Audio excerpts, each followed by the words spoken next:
네,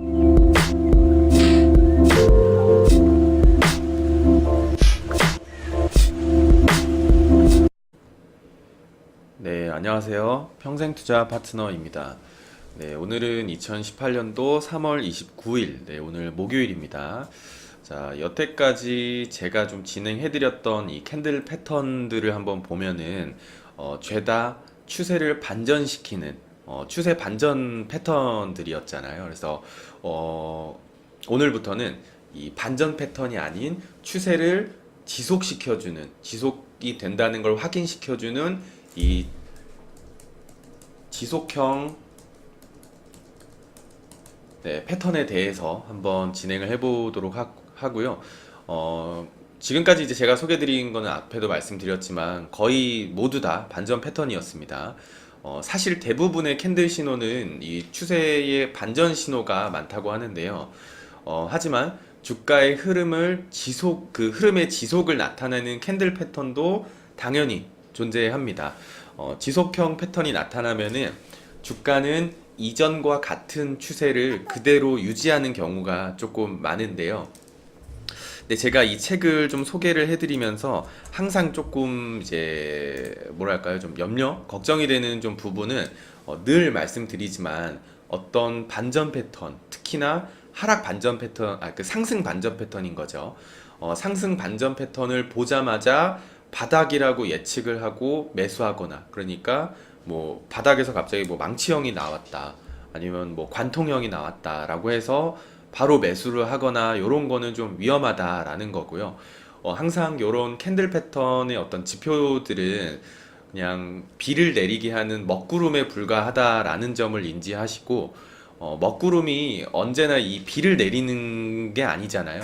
그래서 먹구름이 끼는 거는 그냥 지켜만 보는 거고, 그 먹구름에서 비가 내리는 것을 충분히 느낄 때 행동해도 늦지 않다라는 겁니다. 그래서 반전 패턴으로, 상승 반전 패턴으로 바닥을 잡는 것을 확인을 하고, 먹구름, 뭐 상승 반전은 먹구름이라고 표현하기는 조금 그렇지만은요, 어쨌든 바닥을 잡는 걸 확인하고 지지받고 다시 한 번 더 상승할 때, 뭐 요럴 때 들어가는 게 그래도 좀 안전하다라는 거고요. 상승 반전 패턴도, 그 하락 반전 패턴도 비슷합니다. 먹구름이 있다고 해서 꼭 주가가 다 흘러내려 버리는 건 아니기 때문에 그렇게 하다가는 수익을 온전히 다 못 챙길 수가 또 있는 거거든요. 그래서 비가 내리는 거, 그러니까 추세가 확실히 꺾인 걸 보고 매도를 하셔야 그래도 수익을 좀 온전히 다 챙길 수 있다라고 봅니다. 그래서 이 캔들 차트를 공부하실 때 꼭 주의하셔야 되는 부분이다 보니까 제가 영상을 찍는 그 중간중간에 한 번씩 좀 말씀을 드리고 있고요. 앞으로도 몇 번 더 말씀을 드릴 예정입니다. 그래서 꼭 참고 부탁드리고, 자, 일단은 내용을 한번 들어가 보면은 이 장에서 다룰 이 지속형 패턴은요, 창, 그러니까 갭이라고 표현하죠. 창, 그리고 상승, 아이고, 네, 상승, 하락, 삼법형. 네, 요것도 자주 이제 좀 자주 사용하는 이제 이 캔들 패턴이고요. 그리고 뭐 갈림길형, 그리고 한번 했었던 또 적산병도 또 있었죠. 그래서 요런 것들을 한번 더 다뤄볼 예정입니다. 그래서 일단은 제일 처음에 볼 내용은 이제 창인데요. 그러니까 서구식 기술적 분석에서는 요것을 갭이라고 부르죠. 그래서 창보다는 아마 갭이 더 익숙하실 겁니다. 그래서 그 그림을 한번 보면서 좀 같이 진행을 한번 해보도록 할게요. 일단은 만약에 이게 갭이 있은 다음에 이 갭을 다시 뚫고 내려가면은 보통 서양에서는 이제 갭을 이제 메운다라고 표현을 하잖아요. 근데 일본의 이 캔들 차트에서는 이 창을 닫는다. 네, 창을 닫는다라고 표현을 하거든요. 그래서 물론 똑같은 말이지만 좀 똑같은 걸 보고도 말이 조금 다르다라는 것을 그냥 좀 한번 가져와 봤고요. 오늘은 이제 창의 기본 개념을 한번 설명드려 보고자 합니다. 자, 일단은 창에는 갭이죠. 상승창과 하락창 두 가지가 있습니다. 그래서 이 상승창 같은 경우에는 강세 신호겠죠. 앞 캔들의 이 그림을 보시면은 앞 캔들의 고가와 네, 펜을 좀만 작게 할게요. 그림을 보시면 앞 캔들의 고가와 이 뒤에 캔들의 이 저가 사이에 여기 이렇게 빈 공간이 생기면은 이것을 상승창이다라고 하고요. 옆에 그림을 보면은 바로 하락창도 볼 수가 있습니다. 하락창은 말 그대로 약세의 지속 신호죠. 약세 신호인데요. 앞 캔들의 이 저가와 이 두 번째 캔들의 고가 사이에 이 나 있는 빈 공간을 말을 하는 것입니다. 요거를 이제 창이다라고 하고 서구식으로는 갭이다 라고 이제 하는 거고, 이 일본의 기술적 분석가들이 말을 하기로는 창의 방향을 따라가라 라고 말을 했다라고 합니다. 창이 지속 신호, 그러니까 지금 제가 하고 있는 게 지속형 패턴이잖아요. 그러니까 창이 지속 신호이기 때문에 창의 방향을 따라가라 라고 말을 한 것인데요. 상승창이 출현하면은 주가의 어떤 일시적인 하락대 아니면 되돌림 구간에서 매수에 나서야 되는 것이고, 만약에 하락창이 나타나면은 주가가 일시적 반등 때 매도에 나서야 된다라는 거고요. 아니면은 매도 때 매수하지 못하더라도 뭐 요 저항 라인에서 맞고 떨어질 때 매도하여도 좀 괜찮다라는 것입니다. 그래서 이 또 일본인들이 또 말을 하기에는 이 조정은 창에서 끝난다라고도 또 말을 했다라고 하는데요. 그러니까 이 말은 즉슨 창이 이 지지 영역이나 또 저항 영역이 될 수 있다라는 뜻이거든요.